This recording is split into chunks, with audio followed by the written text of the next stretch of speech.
Hey everybody, Ray here, and today I'm going to showcase my Phys Reap Hierophant Build. As you can see on the screen, it can do amazing damage both on a budget and the endgame version, where it can reach almost 1 billion. It was a league starter of my co-streamer and showed both a really nice clear and tremendous single target damage from a moderate investment. Physical version is also an interesting touch, since it can utilize Impale with spells and benefit from it really well. With this build, you can clear all the content in the game pretty fast and with big AoE sweeps. Want to try it out? Then let's look further into mechanics and items. So, talking about the items, this build is pretty unusual, since, except helmet and both rings, all other items in the build are uniques. That way we'll need to utilize different uniques to get the best result possible. And also look for corruptions and stuff like this. The most important uniques are weapons, and it's void batteries that will give us one maximum power charge together with increased spell damage per power charge and increased cast speed. Since we are stacking a lot of power charges and reaching 13 at the end, it's pretty important to get them ASAP. The second item in order of importance is Entropic Devastation Assassin's Myths. This is glove that will give us an opportunity to inflict Impale with critical strikes. It also increases the effect of Impale and will give us a lot of additional physical damage. The third item would be Arn's Anguish. This is a unique belt that will give us a chance to transform our endurance charges to brutal charges, which will increase our physical damage. It will also give us one maximum endurance charge, increased maximum life, some armor, and a lot of fire resistance, which is really good for a build. The next item should be Badge of the Brotherhood. This one is really important since it will give us a lot of frenzy charges. Our maximum frenzy charges will be equal to our maximum power charges, and since we are stacking a lot of power charges, we'll get about 13 maximum frenzy charges as well. We need to combine Badge of the Brotherhood with Relicash Impatience. This is a unique boots that give us a maximum amount of charges, like all the charges, when we are stationary. Since when we are casting Reap, we are always stationary, it's like a really good bonus. At every second when we start to attack and cast our spell around, we will stay at place and we will have maximum endurance, maximum frenzy and power charges. And since our endurance charges kinda transform into the brutal ones with our belt, we will have a maximum of brutal charges as well. And the last but not the least, Dialos Malefaction Sage Robe. This is a unique robe that had a pretty interesting mechanic. Every gem that will be socketed in the red socket will get +2 levels. And every gem that will be socketed in the green socket will get 30% quality. That way we will need only 2 red sockets to place Reap and Empower into them, and everything else will go to the green sockets. You can socket your gems into the Dialos Malefaction without caring about the color of the sockets itself, so you can place any gems to any sockets how you like it. Always make sure that Reap and Empower will stay in red, and you pretty much got this. This way you will be able to get a really good DPS increase, since you will get 2 levels to the Reap itself and even more levels to the Reap through the levels to the Empower itself. That's a pretty important item and it can give us up to 60% of DPS, so try to get it as fast as possible. So talking about our rare items, let's start with the helmet. The helmet could be pretty simple. We just need some life, probably additional strength, regenerate life per second, and some kind of resistances and armor. The most important part is to get one maximum power charge as a corruption. Most of the time you can get a corrupted one for pretty cheap, so try to get it. And as an enchant, you can use +1 to maximum blood charges as well. It will give about 10% of additional damage and could be a really nice touch here. Talking about our rings, Most of the time, that's pretty simple. We just need to hit life, cast speed, and some kind of resistances. Chaos resistance and additional stats such as dexterity and intelligence will work pretty good. So the only important part for the DPS is cast speed, especially at the lower tier rings. When we are moving to the higher tier, we can get a really cool ring for +1 maximum power charge as well. We also need to get cast speed, global critical strike multiplier, and health together with stats we pretty much already know, like dexterity and intelligence. If you will be able to get such a ring, make sure to just use Calendar's touch to mirror it, since it is the best way to get the maximum DPS out of it. But overall, build should work perfectly even with the basic rings when you don't have a lot of shenanigans and additional maximum power charge. Talking about the Ascendancy, the most important one for us is Conviction of Power. That way we can receive 1 maximum power charge and 1 maximum endurance charge. Since endurance charge will give us a brutal charge through our belt, we will get some damage out of it as well. And that's like a really good option. The second Ascendancy is like Arcane Blessing, which will give us more spell damage and a free Arcane Surge every time when we hit enemy with a spell, so pretty much at all time. So it's pretty good. The third one should be Divine Guidance. We don't really need this one, but we will get some bonuses from increased maximum mana and Transfiguration of Mind. And the last one is Century of Thought, which is pretty good. With Century of Thought we will get a lot of mana reservation efficiency and some additional maximum energy shield. Everything else is not that important, but increased mana reservation efficiency will give us a lot of bonus auras and it will be much easier to fit it into the build.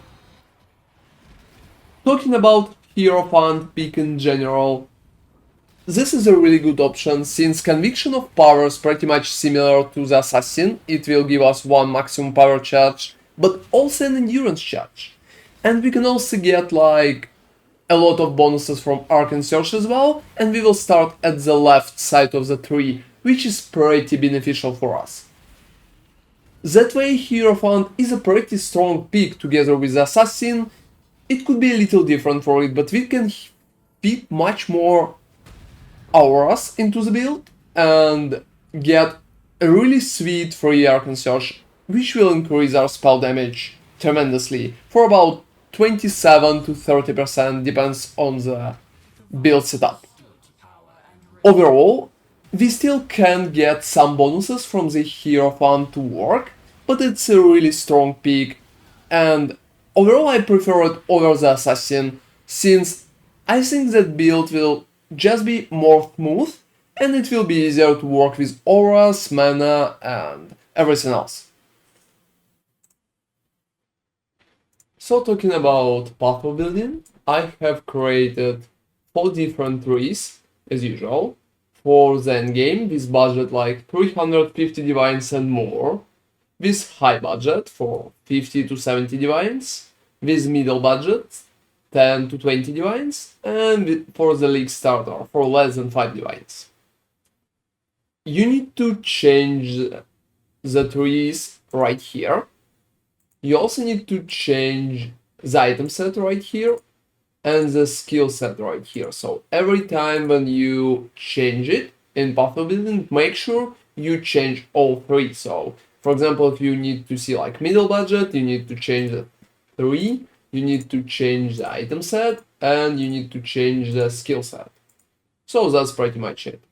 As you can see, the build itself has a really good damage, even with a high budget for like 50 divines. It's already sitting at 200 millions, which is a really good damage.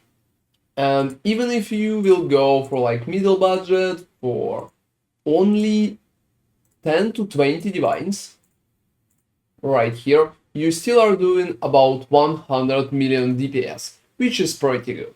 I have also created a list of notes right here with FAQ, like a list of tips and items, gear recommendations and stuff like this. So make sure to check them as well if you are not sure how you need to proceed. The items are also updated for all the lists, so make sure you're checking them as well. You will be able to find the link with path of building in the comments or in the video description, so make sure to check this one if you're interested in the build or want to build something like this yourself. So talking about our unique jewels, the most important one would be a Watcher's Eye. At the Watcher's Eye we will need to get a leech. So 1% of damage leached as life while affected by vitality is the most important stat at this. This is the main source of leech for the build, and make sure you will get this one as fast as possible since it's pretty important.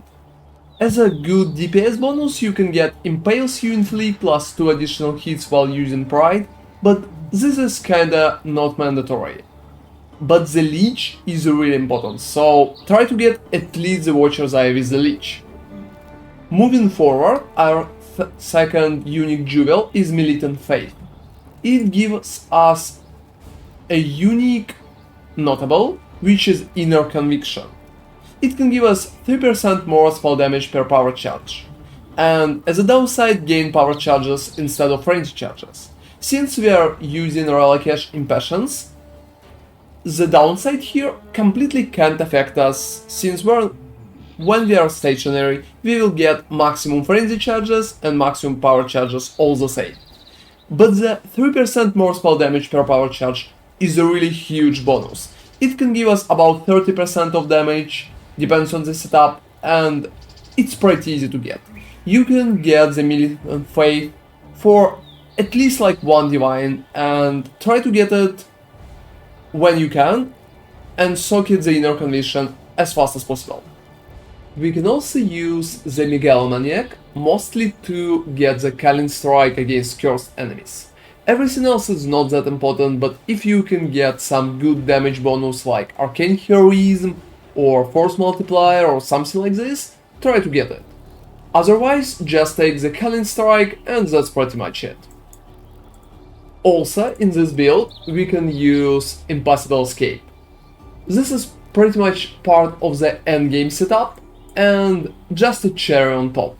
Most of the time, we're taking Impossible Escape to the Imbalance Guard just to take Prismatic Skin and Soul of Steel. That way we can get 3 to all maximum elemental resistances. It will give us a little more survivability and could be pretty nice. If you don't have Impossible Escape, it's not really important, just drop a custom rare jewel for damage into the slot and that's pretty much it. So talking about class of jewels, we need 2 of those and they should be pretty much similar. So it's just a base large cluster jewel with 3 to intelligence, perfectly it should be 5, battle hardened, force multiplier and master of fundamentals. We need battle hardened mostly to get our armor up together with some physical damage. We need force multiplier since it's a really good source of chances to deal double damage. And master of fundamentals, it's a really good thing to stack our resistances, since with this build, resistances could be a really big issue. So we have one right here, and exactly one right here as well. We're also using one medium cluster jewel. This one is pretty simple as well. You need to get intelligence on this, together with Tavern Threat and Vast Power. Tavern Threat is a really good source of health and AoE, and Vast Power is a really huge AoE boost since it will give us 3% of increased area of effect per power charge, and we have a lot of power charges. So that's pretty much how we are proceeding with those. All of them should be pretty cheap and you can get them pretty early in the game as well. So talking about our flasks, the most important one is Alchemist Silver Flask. This one will give us Onslaught and you should roll it for cast speed during effect. That way we will get like movement speed bonus together with a lot of cast speed and it will be really cool to move around swiftly. The unique flask we can use is Bottle Faith, since we are a crit based build, and even if our crit is maximum, we still can utilize the Consecrated Ground that will apply increased damage taken to enemies. And the last but not the least will be a Progenesis flask, which is really good for survivability. If you feel like you're not surviving good enough, you should definitely take this one. It will give you like chaos resistance together with stopping the life loss for at least 4 seconds instead and receiving damage in this time period. That could be really helpful and will protect at least in some of the bad situations. Other flasks could be any that you like. Overall, I would recommend something like armor or movement speed and stuff like this. You can also check them in path of building as well. So talking about tattoos, we're not utilizing them really often, but we have like one really important tattoo that you should get as fast as possible. This is Honor Tattoo of the Storm right here. It will give us one maximum power charge and about 16 to 25% of damage based on the setup and the build itself. We also can use the Honor Tattoo of the Tuatara to get all attributes and that way balance our attributes. Usually I recommend to get like 1, 2, 3 or 4 of those, and it will help you to get dexterity and intelligence that you might require. You can also stack or generate 15 life per second tattoos like Tattoo of Tukohama Shaman, which is pretty good, but make sure that you need 155 strength to get your gems working. You can also use Tattoo of Aranhui Moonwarden for 8 cold resistance, and Tattoo of the Valaka Stormrider right here for 8 lightning resistance in case you'll get additional ones, and this way you can balance resistance better. So talking about our Pantheon, the main goal that we are usually using is Soul of Solaris. Mostly for additional physical damage reduction while there's only one nearby enemy against bosses, and reduced elemental damage taken if you haven't been hit recently to avoid huge one-shots. There's also a cute bonus out of taking no extra damage from critical strikes if you have taken a critical strike recently. And the minor build that I could recommend is the Soul of Shikari. Since the build don't have a lot of chaos resistances, it could be a really good bonus. With 5% reduced chaos damage taken, reduced damage taken over time while on chaotic ground, and less duration of poisons of you. You can also use Soul of Lunaris instead for mapping, and that way you will get a little more movement speed. So use this one if you prefer it.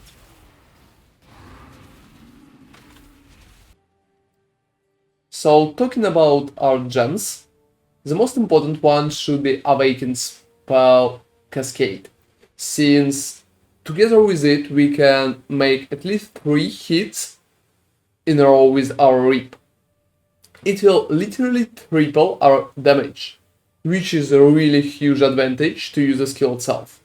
You can see it right here, and right in the middle our pieces are hitting 3 times.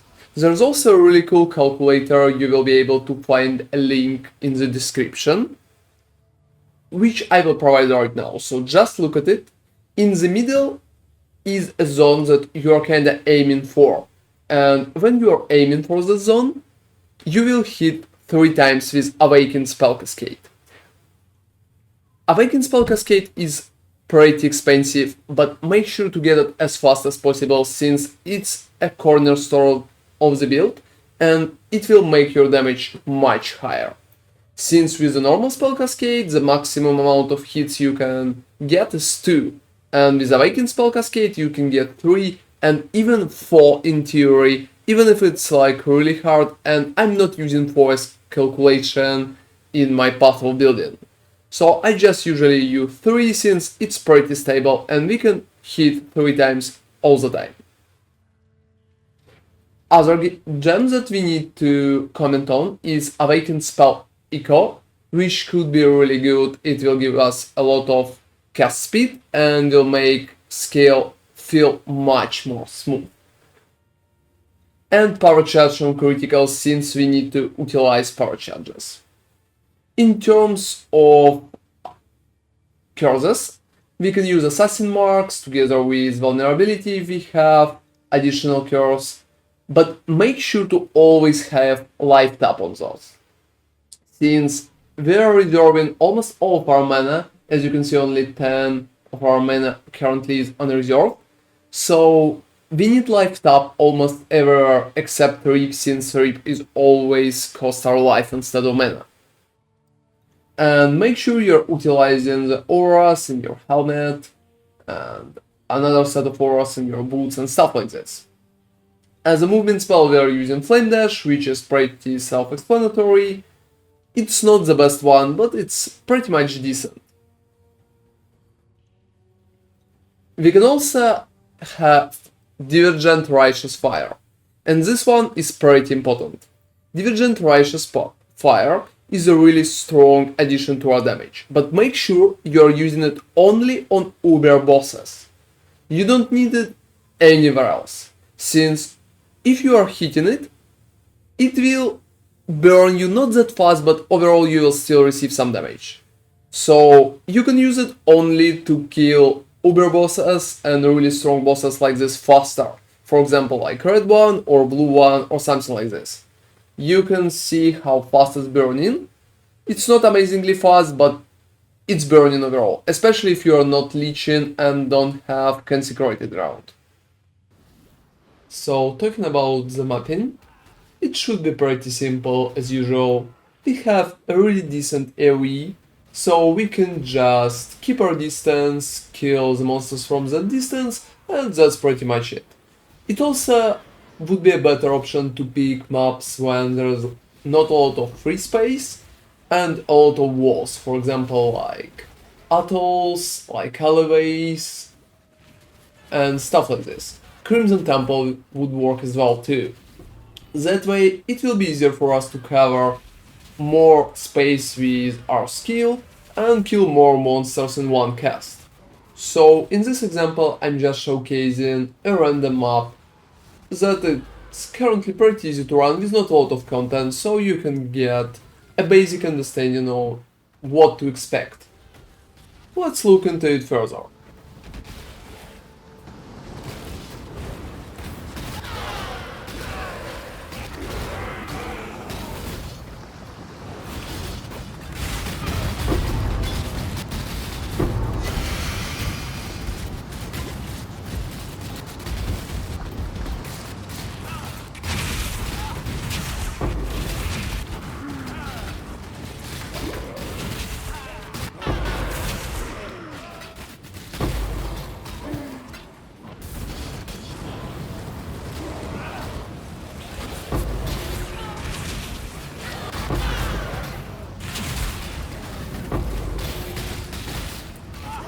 Take a chance.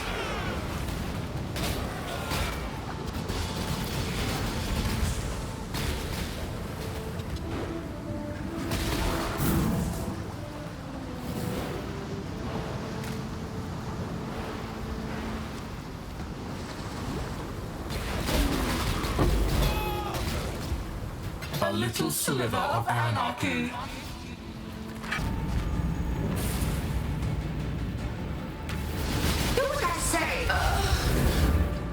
Pain will be returned tenfold. Space aligns.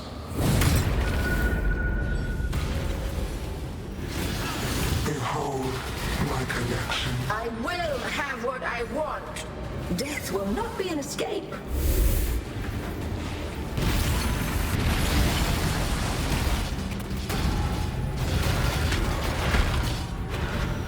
Scurry, scurry.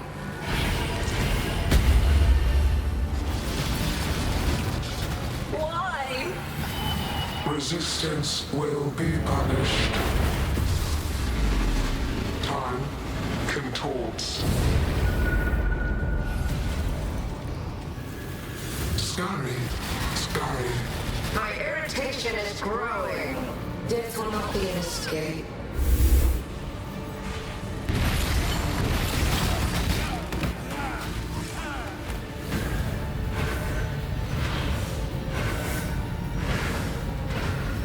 Scurry! Scurry!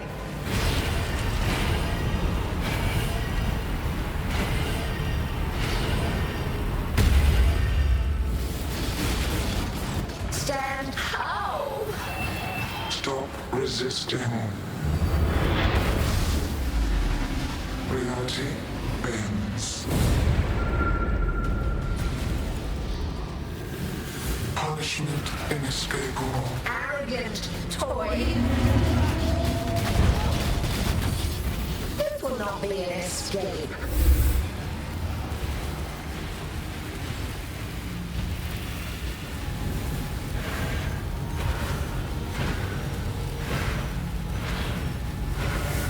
Scurry, scurry.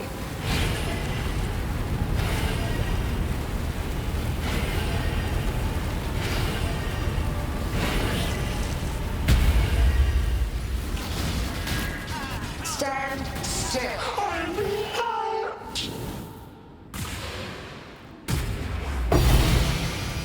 In his memories. Observe! My excitement is Valder's immeasurable. designs were flawed. Do you remember dying here? You will. This Burn one's uncommon away, might will make for a sin. fantastic show. What are you? In this, the realm of the past, I am king, and you will bow.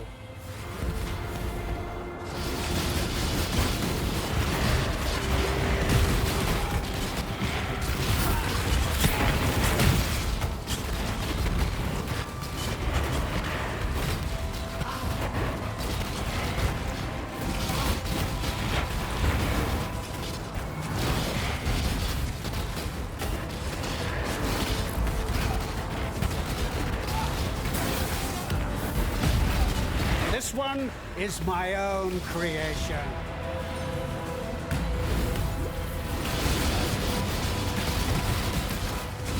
A contest for Repent! the ages. Ah, plenty more where that came from. Face your destruction. Burn away, sin. My Feel excitement the is pull of the void. immeasurable. No! Impossible! How? This isn't over. So it was my Physical Reap Hierophant. The build is like amazingly strong, and the amount of damage that could be reached with it is almost unlimited, with 1 billion damage sitting at the top. If you will try it, I'm sure you will enjoy it, since it can clear almost every enemy in the game in literal seconds. Survivability could definitely be a little better, but even like this, the build is really nice and can destroy a lot of content, especially being good for bosses. Please like and subscribe for more Path of Exile content, and see you next time.